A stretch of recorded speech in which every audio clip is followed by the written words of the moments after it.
Welcome, welcome. Thank you so much for joining us. I've been struggling a little bit off and on throughout this whole process with feelings of isolation, and in talking with family and clients and coworkers and seeing that a lot of them are having some of that same, it's new for all of us, right? I thought mental health is so important, and the feelings of social connection really create that well-being, and we're a little estranged from that at the moment. So I thought we could all get online, we could kind of have a chat, but first we're going to hear from a couple of the guests that I invited, ideas and tips and tools that help with having a good positive mental mindset. So I've struggled in years past with severe depression, and it gets dark and it gets scary. And I'm thankful for that opportunity because it's taught me so much. And I'm thankful for the tools that I've learned, and still have downer days, but two people on this call have really made an impact in my life in that regard. So I want to introduce you to them. Linda Helquist. Go ahead and wave, Linda, so everyone can see you. Say hi. There we go. There's Linda. Linda Helquist is a licensed marriage and family therapist. She's been a therapist for over 35 years. She is incredibly good at what she does. She survived me as a patient and has taught me amazing things throughout my life. So I appreciate you being here, Linda. Thank you so much. Kip, go ahead and wave. There you go. Here's the rascal Kip Roth, those that know and love him. Stellar man, very, very intelligent, an attorney, a business owner, a business coach, an inspirational speaker. He's talked me through some dark times as well, helped me with my real estate business immensely, and has faced incredible challenges growing up and being born a little differently than you and I, and he is a complete rock star. Linda and Kip, I'm so grateful that you could join us on this call and share your vast knowledge of your experiences with others, and hopefully we can all take some good nuggets of wisdom on how to have a positive mindset through all of this. What works for you in keeping a positive mindset? Since we've been hearing a lot about social distancing and washing your hands and keeping physically safe, we hear a lot of that, but we don't hear on the media about our emotional health. So I really appreciate that you, Margie, have set this up because it's very important. I want to start off with a quote from Viktor Frankl, and probably many of you know who Viktor Frankl is. He was an Austrian neurologist and a psychiatrist, and he was a Holocaust survivor. He also wrote the book, Man's Search for Meaning. And he said this quote, and I think he is highly qualified given what he has been through. The quote is, "Everything can be taken from us but one thing, the freedom to choose your attitude in any given set of circumstances." And that's really what we're talking about now.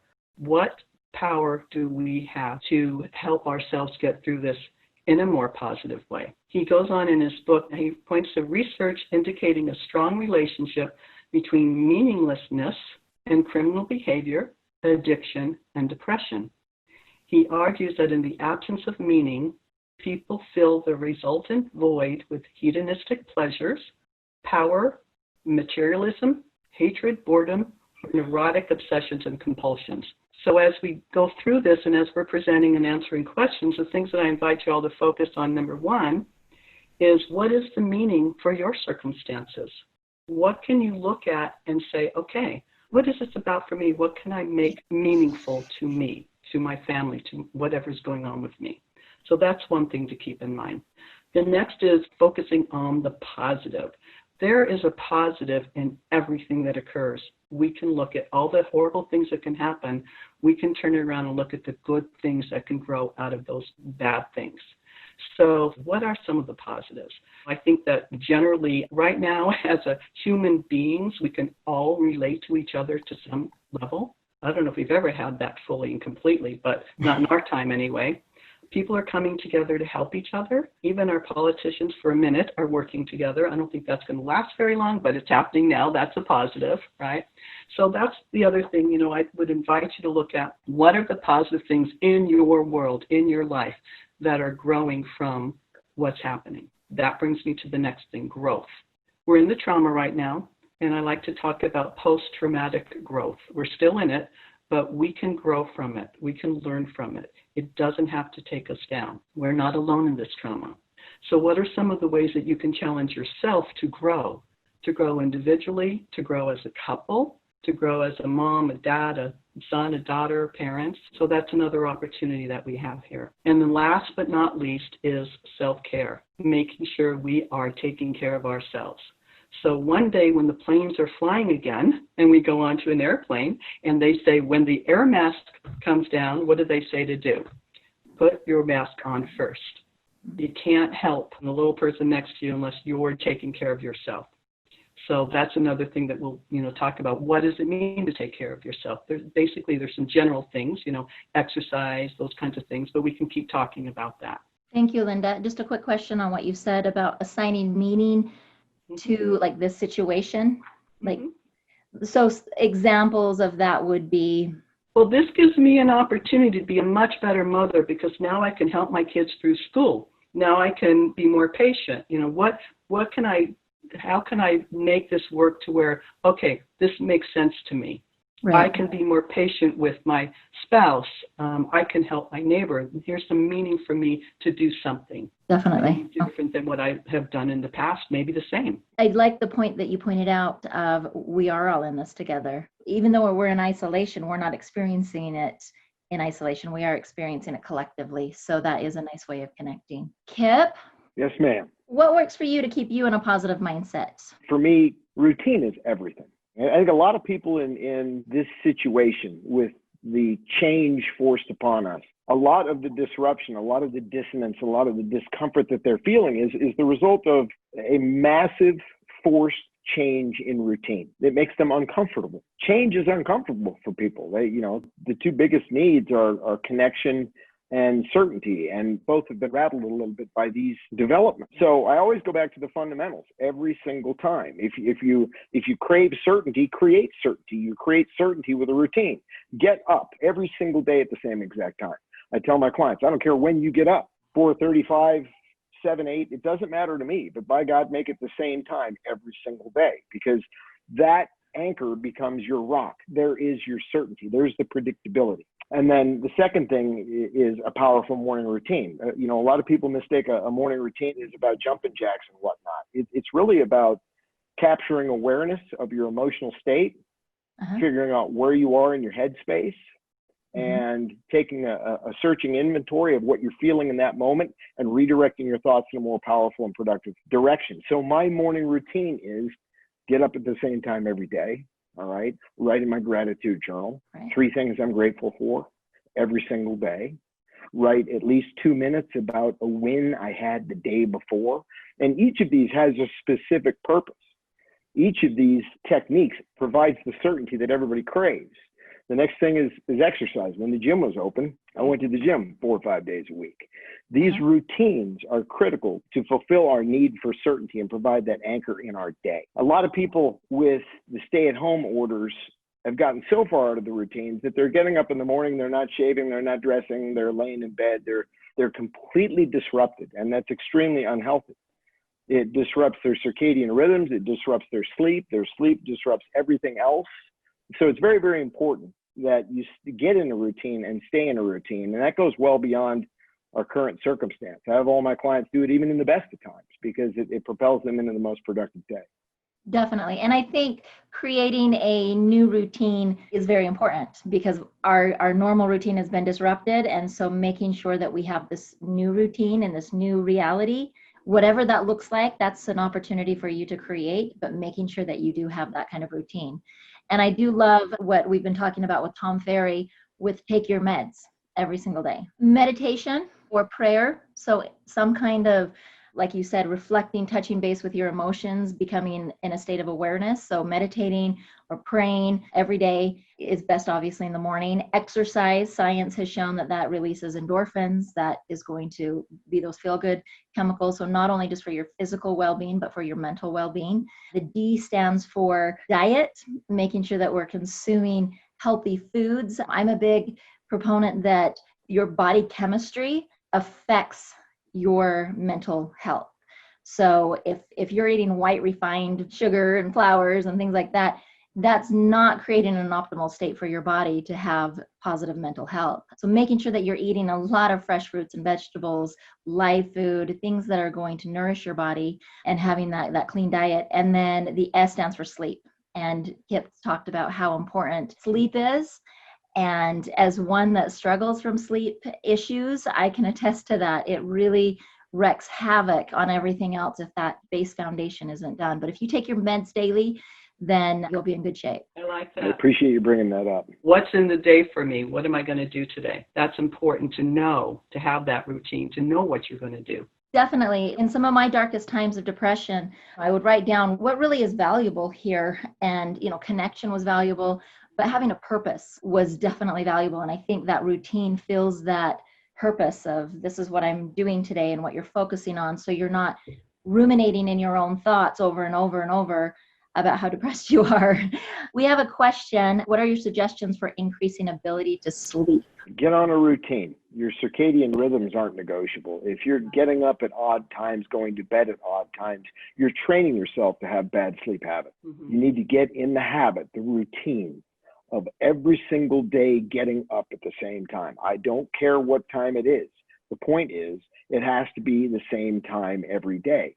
Because if you get up in the morning, even when you're tired, it will enable you to go to bed at the same time at night to ensure you get proper sleep. Getting on a firm, non-negotiable wake up and bedtime will benefit you tremendously with your sleep habits. All of the meds, meditation, exercise, diet. If you're pounding sugar and alcohol an hour before you go to bed, you're going to disrupt your sleep. If you've got blue light time, screen time, 10 minutes before you turn the light out, you're going to disrupt your sleep.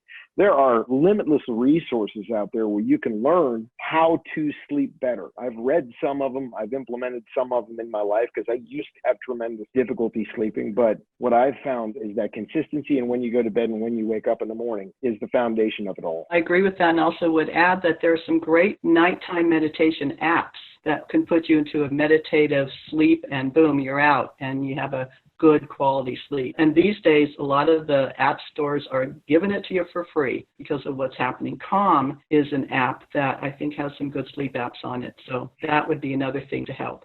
But I totally agree with what Kip is saying in terms of being on the routine. But some people's minds, even if they're on a routine, the anxiety, the thoughts, it's hard to stop that. Yeah, let me just address that really quick. There's only three things in this life that we control. We control what we focus on, we control the meaning we give it, and we control our actions. And all of this stuff with the virus and the economy and our work situations, none of that we control. And so for me, the power of the morning routine is the key to its awareness. You get up in the morning, you go into your morning routine, and you seize consciousness. You seize control of your thought process. We have 50 to 70,000 random thoughts a day. You have to take control of that, or it's a runaway freight train. And the time to do that is during a powerful morning routine. So what we focus on, the meaning we give it, which speaks directly to what Viktor Frankl taught, and our actions that we take. So if we keep that inventory about ourselves throughout the day and focus on things that empower us as opposed to disempower us. I mean, if you spend your day watching the news, you're going to be a chocolate mess. We have no control over any of that stuff. Focus on what you control. And to what both Linda and Margie said, you need a plan. The morning routine is part of that plan. But if you've got heaps and scads of time and you don't know what to do with it because you're no longer functioning as you used to function, you need to substitute some other plan. And in that plan, you'll find your meaning. And if you focus on that plan and focus on the accountabilities necessary to achieve that plan, then you're focusing on something you can control. And your mind isn't a runaway freight train anymore. And you're taking action in direction of that plan. These are some pretty fundamental things that will certainly strengthen you against the onset of depression. But the meds is critical. Meditation, exercise, diet, and sleep. Because the bottom line is if you're not willing to spend 25, 30 minutes in the morning or moderate when you get up and when you go to bed, if you're not willing to do that, you're really not even in the game. You're susceptible to all manner of trouble if you're not willing to commit to that. Right. I agree totally. And that's where our growth comes in. What might have maybe worked for us really didn't, but it wasn't as bad as it is now. We can grow. We can do some of the things that you're talking about and move forward. It's something that good will come out of. I find it helpful. And there's a tracker that Tom Ferry had shared with us about the meds. We have the things up here, and it's a checklist it holds me accountable. And I feel like oh yeah, I'm doing good. I'm doing them. And then I look back and I'm like, oh, I kind of have holes. I've missed it. I've skipped it. I haven't been consistent. So having a checklist as part of that plan every day helps keep me focused, keep me really accountable of what I'm actually doing or not. Good mental health starts long before you're depressed. Like you got to exercise, you got to eat right. And when I think I'm doing them, but I get lax and I start sliding, and then I find myself at the bottom of the heap crying and in a dark place going like, I don't know, where's the way out?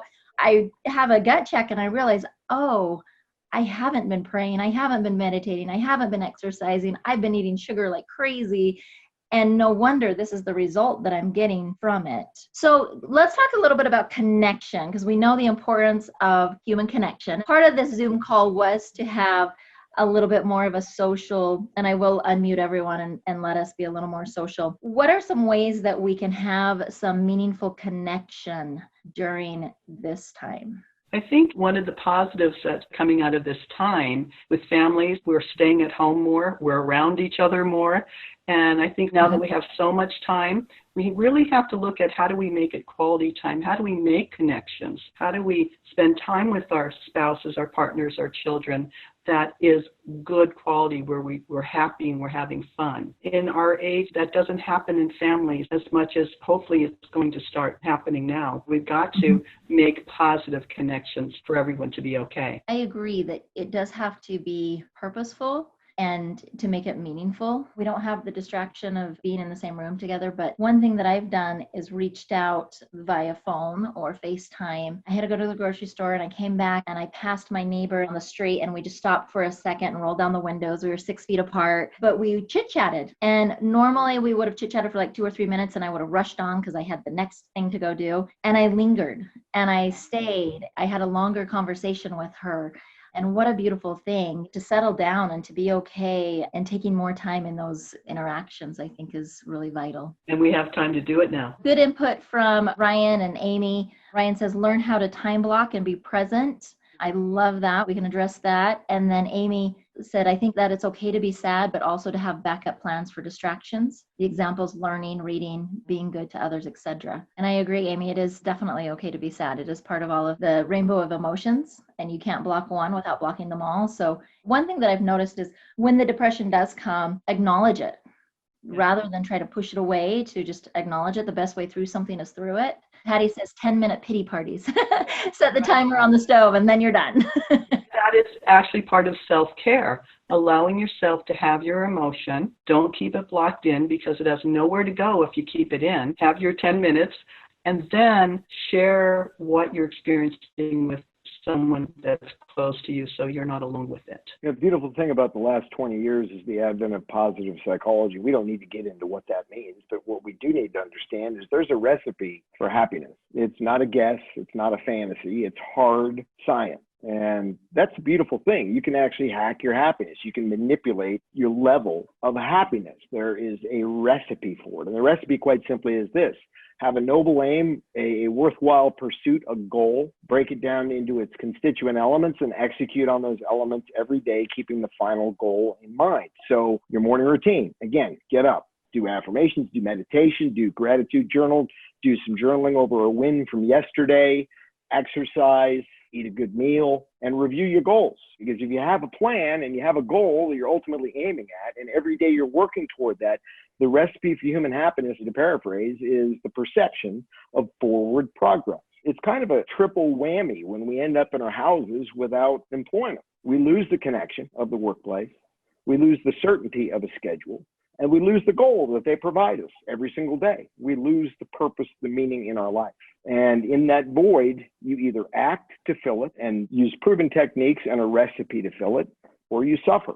But regarding connectivity, there's going to be a whole heap of science coming out about what we're doing right now. Margie, I can't express to you how important this is, that you put this together and you keep doing it. Obviously, the level of connectivity between us all electronically is diminished versus in person, but it is far greater than the telephone. And they're going to be studying this to figure out just how effective this was. But I enjoy it. It makes the conversation more sticky.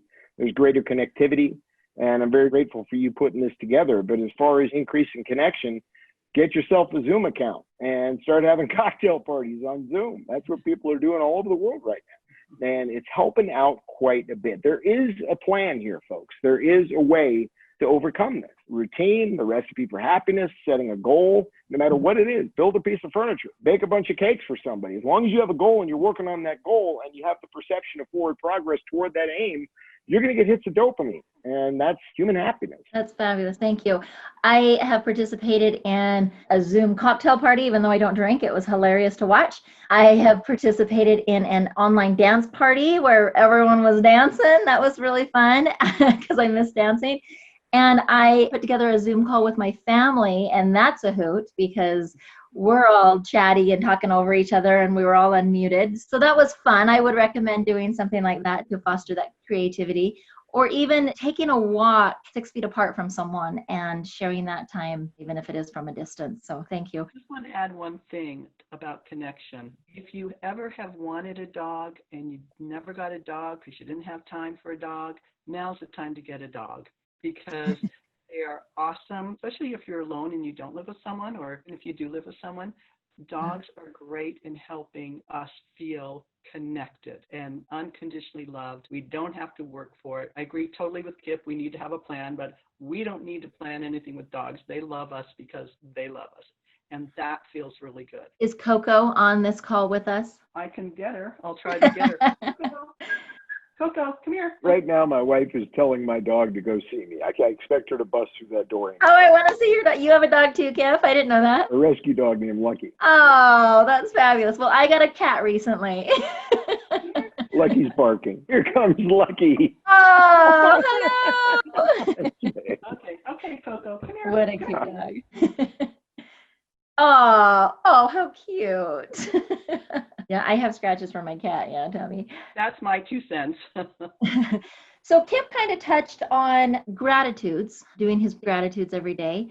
I think gratitude is huge. A new concept today that I wanted to share that I hadn't heard before. I'd always heard of an accountability partner, but I hadn't ever heard of a gratitude partner. And I loved that concept of having someone that you share some of those gratitudes with. I do have a gratitude journal, and I write in it most mornings, but expressing gratitude to someone is very beneficial as well. Oh, we have a few other people showing us their pets. Oh, Danielle, show us your support pet, what you have there. We raise chicks. I don't want it to jump. Turn around. Turn around. It's your 15 minutes. Oh, she's jumping. Kevin has a pet there. Let me unmute you, Kevin. Introduce us to your support. This is Dexter, 13 years old now. We've got the dinner in front of us, so I got to put him down and I'll start eating it. Margie? Yes. About gratitude, there's an author named Sean Achor, Achor, Harvard psychiatrist, and he did a study that if you do the following 5 things for 21 days in a row, you will measurably increase your happiness by over 30%.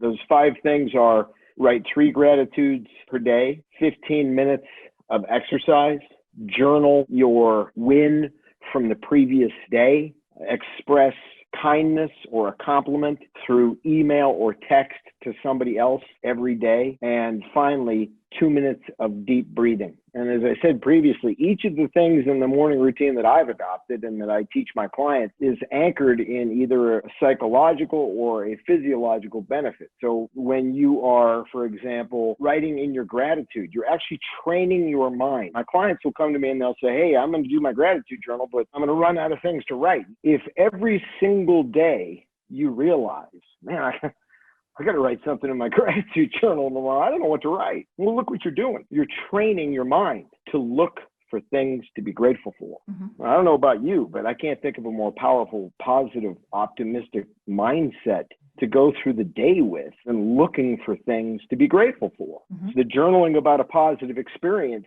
allows your brain to relive it. You get the same neurochemical cocktail in your brain while you're journaling as you did when you experienced the win or the positive event from the day before. When you exercise, you touched upon it, you get dopamine and serotonin. That's the cocktail that creates happiness. When you breathe deeply, you oxygenate your brain. It dramatically increases your mental acuity. It makes you healthier in all all aspects and all systems. It improves your level of happiness. And when you express kindness and a compliment through email or a text, you're increasing the connection that everybody craves. I mean, just try it out one time. Go on Facebook and pick somebody out and say, hey, you know what? I thought your post yesterday was really cool. Do that in a direct message, or you really look great today. You're going to have instant connection. I mean, each of those 5 different exercises that ACOR recommends were part of his study. They made doctors do this, and it reduced their error rate by double digits in 21 days. It has a measurable impact on your happiness. The name of his book is The Happiness Advantage. He also did a TED Talk, which I have my clients watch. It's one of the funniest TED Talks you'll ever watch in your life. But as I said before, you don't need to wonder about this stuff. The answers are out there. You can find the answers on the internet. If you're curious about how do I become happier, pick up a book, man. The recipes are right there. But ACOR stuff and Seligman in particular, their recipes for happiness are proven. Let's go over those 5 things again. And I love Sean ACOR. I love his TED Talk. If you haven't seen it, please watch it. He talks about how people just got into Stanford and they should be completely Harvard. happy and they're excited at first, but then like a couple months later, they're super miserable. And so he studied this. He's a researcher. And those 5 things are, if we could go over that again. Number 1 is write 3 gratitudes. And I don't know that he said this in his book, but it's my spin. They can't repeat. Okay. Because if you can't repeat the same 3 every day, you spend the next day looking for 3 things to be grateful for. It really put mine on steroids. That's number 1. Number 2, 15 minutes of exercise. And I'm not talking about running. Take a walk. It's a brisk walk. It gets the blood flowing. Journaling about a win from yesterday for 2 minutes. You just simply write for 2 minutes about something that really went well yesterday and how you feel about it and what you're going to do to repeat it and what it looked like, what it felt like. And that literally recreates the exact feeling during that process you had when you experienced the win. It's an incredibly powerful way to begin your day. The next one was deep breathing for 2 minutes. In and out. And if you do this with another person, the connectivity there is tremendously enhanced. If you do that in a room full of other people, they've measured that other people benefit from you doing deep breathing. That's how powerful it is. And the final thing is a random email or text of a compliment or a good word to somebody else, because that is instant connection. And as I said at the start of the call, we're, the 2 of the basic human needs most disrupted over the last couple of months will be disrupted for the foreseeable future are the lack of our connectivity and certainty. And if you adopt a routine and use ACOR's recipe to increase your happiness, it will have a measurable, noticeable effect within 21 days. There is a path to find it. Thank you, Kip. I fully agree. Go ahead. All of that just seems so easy. It's nothing, There's nothing really that hard about it or time consuming. Yeah, Danielle said the Miracle Morning. Danielle, I have every single one of my clients read that. That's the first thing I have them read. That's the Bible for foundation of my coaching. Thanks for pointing that out. That's another outstanding book that I would suggest everybody read. It's 90 pages by Hal Elrod.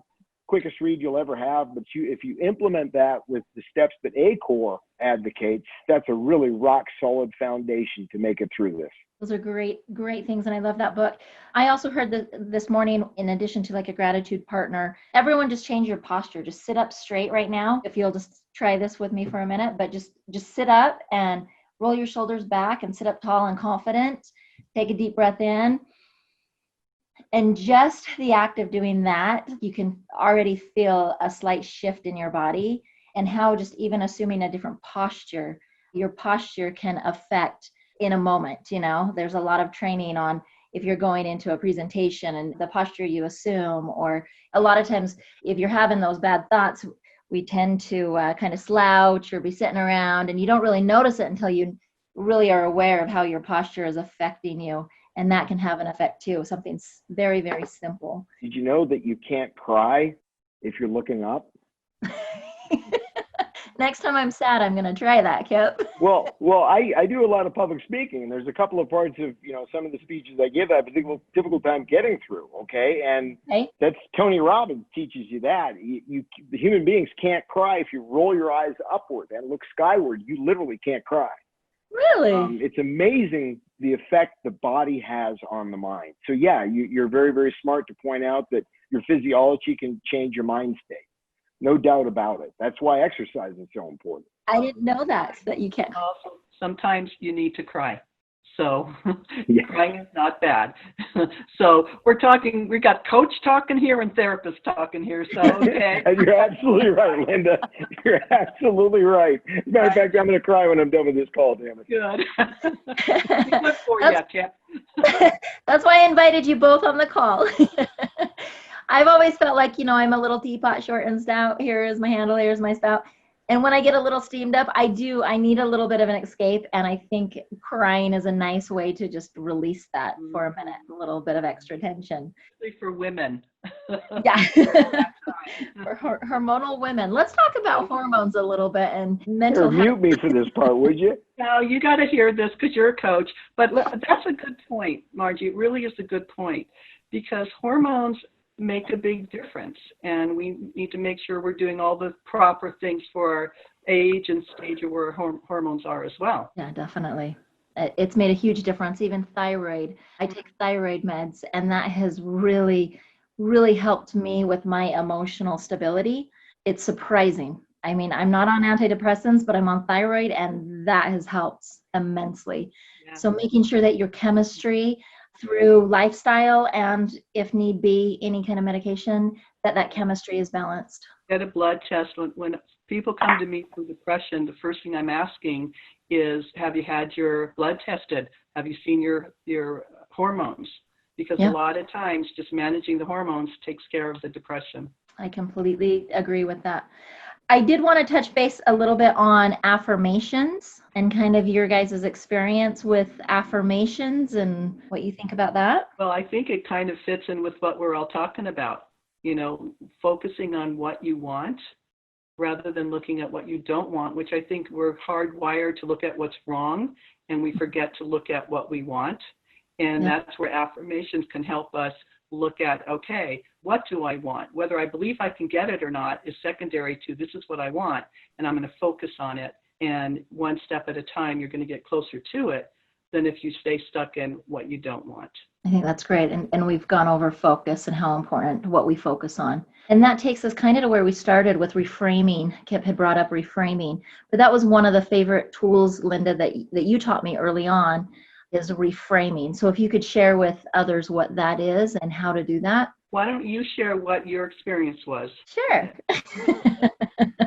Because I don't remember. Well, the quote that I've seen circulating the internet, Facebook, is you're not stuck at home, you're safe at home. So that is a classic example of reframing. Mm-hmm. It's how we look at something. We are telling a story every single day to others, to ourselves, and we're the author of that story. We get to decide if we're the hero of our story or not. We get to decide if we're the victim. So you might as well make it a good story, right? And so that story and that personal self-narrative, you can stop and reflect. You can even write it down, what you're telling yourself, and say, is this true? And how can I reframe it? Maybe look at it from a different perspective has greatly, greatly helped me.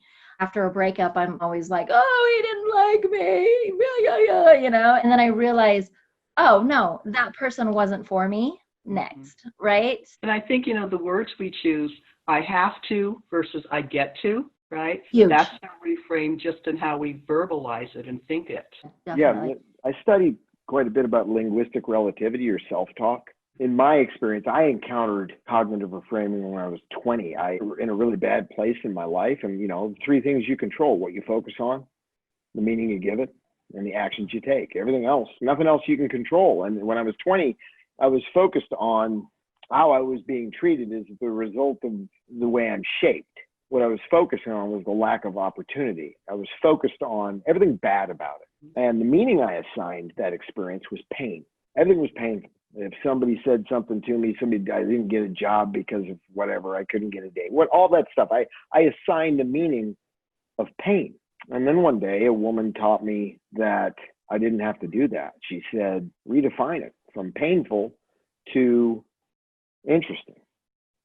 And instantaneous, generative, lifelong change in one. It wasn't even a conversation. She said 7 words. She said, I bet you lead an interesting life. And then suddenly the light went on, ding. Oh, I don't have to define everything as painful, right? And from that moment forward, I defined everything, the same experiences, I redefined them as interesting. So cognitive framing, in my experience, is just taking a maladaptive thought pattern and redefining or restructuring the elements of it to come up with a meaning that serves you as opposed to defeats you. And I'll say how powerful it is, how powerful it was for me, that episode. It was so powerful. That's the only word I can come up with. It was so instantaneous and so thoroughly life-changing that I thought it was crazy. I literally was concerned that there's no way that just by changing that definition that's allowed. I've violated some rule of nature. I'm losing my mind. And I was so self-conscious about it that I didn't tell my wife about it until long after we were married. I didn't tell my brothers about it until I was 50 years old. I kept it completely to myself, used it every single day in multiple contexts, but didn't tell anybody about it. And then, when I was 40 years old, I went to Tony Robbins, and there he is standing up on stage and says, cognitive reframing, change the definition of your circumstances. Viktor Frankl says the same thing, that you get to choose the meaning of your circumstances. So Linda's spot on correct. I get to stay at home. I don't have to stay at home. Just changing your self-talk, changing the definition you give your circumstances. Linguistically, you're creating your reality. So she's absolutely correct about this. It's unbelievably powerful. So whatever you're facing, whatever circumstances, to your point, Margie, make sure you take a look at the meaning you're giving them. And if the meaning is self-defeating, change the doggone meaning. Definitely. Focus on what you want. Yes. One thing that I have been extremely grateful for, when I am out and about, there's less traffic. And it reminds me of St. George 20 years ago. And I love that everyone's just kind of slowed down a little bit. I mean, I know some people are still crazy busy with homeschooling their kids and working remotely and juggling and more added stresses. But at the same time, it does feel we have the opportunity to be at home, reevaluate our priorities. And I feel like it's a gift. And I feel like there's a lot of opportunity in creating so many things from this situation that we've been put in. There's a lot of opportunities that will come from it, a lot of innovation, ideas, and it's just a great time. So I am very grateful for that. Let me go back and just mention a few things that a few people have commented on. Flex your butt muscles. I like that. Yeah.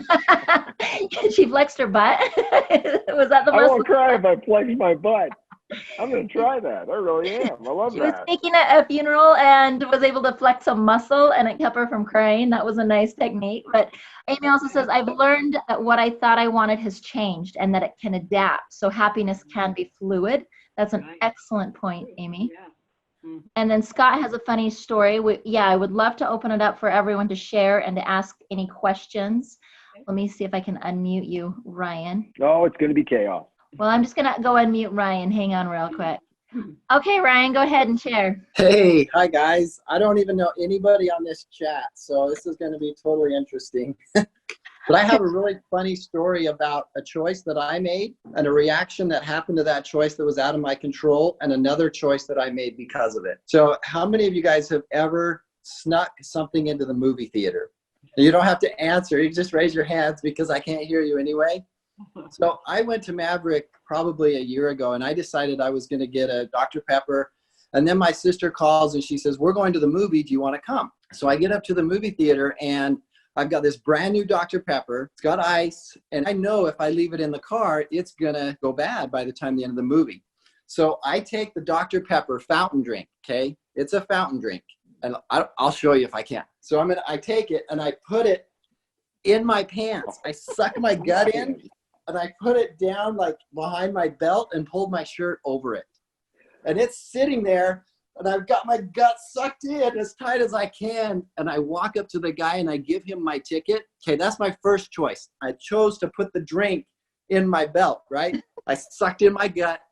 And then guess what happens? I give him the ticket and something that's out of my control, I sneezed. And what happens? My stomach totally flexed and my drink went poof all the way up and out. The lid came off and Dr. Pepper went everywhere. So then I had a choice to make. Embarrassed, angry, frustrated, all those emotions ran through my head. So now I have a choice. I can either go to the movie, dog the movie, be frustrated, covered in Dr. Pepper, all sticky. So I just made the choice that it was okay to be sticky, and I wanted to go to the show. And I was covered in Dr. Pepper. So the events that happen in your life, you can choose how they affect you. That's what you can control, is everything that happens in you has to pass through you. You have to choose how it affects you. So whether the circumstances are your fault or not, you can still choose how it affects your feelings. And whatever your feelings are, they're okay. Whether they're sad, anger, frustration, joy, fear, whatever they are, those feelings are okay. And if you accept them, then they become positive and you can work with that. So there's my story. That's awesome. Thank you, Ryan. That was great. I'm going to laugh every time I go to the movie theater now. That's hilarious. Okay, Kip or Linda, do you have anything to wrap up before I unmute everyone and it's chaos and pandemonium and everyone can... I think what we're all talking about basically is the same thing, right? There's positive things that we can make happen in our lives no matter what's happening out there. So I think we're all on the same page with that. I just want to say thanks, Margie, and everybody else who showed up. Yeah, I feel lifted just being able to spend time kind of seeing everyone, sharing information like this. I'm going to mute everybody. And if you want to make a comment, you can unmute yourself. How is that? So if you have something that you want to share, please do so. Just remember to unmute yourself before you do. Or if you have a question for Linda or Kip or I just want to say one thing. This has been so inspirational. And Kip, I mean, all of you have been, but, you know, I've known Kip since he was born, and I am so impressed. And when you talk about, you know, the cognitive reframing, and I think to myself, there's so many times that I've been negative and I stop. You know, I'll be driving and I'll be mad at somebody in the car and I'm thinking, no, you know, I don't need to be. I can, you know, and I do a lot of self-talk that way, changing the negative to the positive. And, you know, and I become more aware. I've been doing, even during this, I live alone because my husband passed away. So I'm here and I have not let this affect me in a negative way. I always think that there's something. My Bible study continues because we do it online. We continue church online. We continue happy hour online. You know, we're making our routine is in fact, you're keeping me up past my bedtime. So, but you're worth it. Anyway, thank you. You're inspirational for sure. I mean, it's just amazing. Thanks so much, Laurie. I'm glad I got to meet you, and thanks for joining us. You bet. Does anyone else have anything they want to share? Anything that's helped with them, or questions or concerns that they've had going through this new adjustment? Who was that was just talking? What's her name? Laurie Brown. Laurie. Okay. You know, I think, and well, I don't think, it is okay, and I think we should talk to ourselves. Correct me if I'm wrong, Kip or Linda. Talking to yourself actually brings your thoughts and your feelings out into the open and helps you deal with them and helps you process it a little bit better. I talk to myself all the time. I'm at stoplights and I'm just talking away and people look at me like I'm crazy, but it helps me to process what's going through my head. And then, you know, if you really want to get kind of crazy, you can talk back to yourself in a different voice. And then it gets really interesting from there. Yeah. But You know what, Ryan? I have done that too. And since I am alone, a lot of times I'll go, okay, Laurie, that's not necessarily true. You know, and then I go back and I try to rethink it. And then sometimes I think, well, no, really, that's not bad. But you're right. Self-talk. I mean, I've read a lot of books on self-talk. And I think it's very important. Very important. Yeah. Kevin Jones has a question for Kip. Any books about reframing you would recommend, in your opinion, on NLP? There's a book by Richard Bandler, Bandler. This Tony Robbins teacher. There's a bunch of good books out there on NLP, but Frogs to Princes by Richard Bandler. The entire book is on cognitive reframing. And it's a complicated process in Bandler's world. It's like a 6-step process.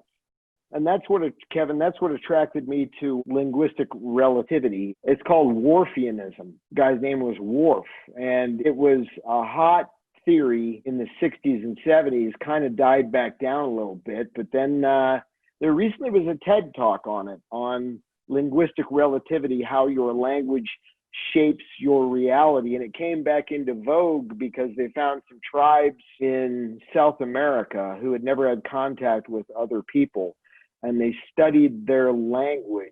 And the TED Talk's fascinating. The book, Frogs to Princes, is even more fascinating. I don't use Bandler's cognitive reframing recipe. I just choose different words. I don't know, maybe it's a shortcut of Bandler's actual recipe. But to answer your question, that's the one element, or there's a few elements of NLP that I'm a big proponent of. That's the biggest one. Frogs to Princes is the best book I've read on cognitive reframing. Anyone else before we sign off? Hey, well, thank you. Thank you so much, Linda. Thank you so much, Kip. Ryan, thank you. Hang loose. Be cool. He's doing the gang sign. Well, thank you, Margie. Thank you very, very much, everybody. Y'all have a great night. Yeah, have a wonderful night. Bye-bye. You too. Thank you.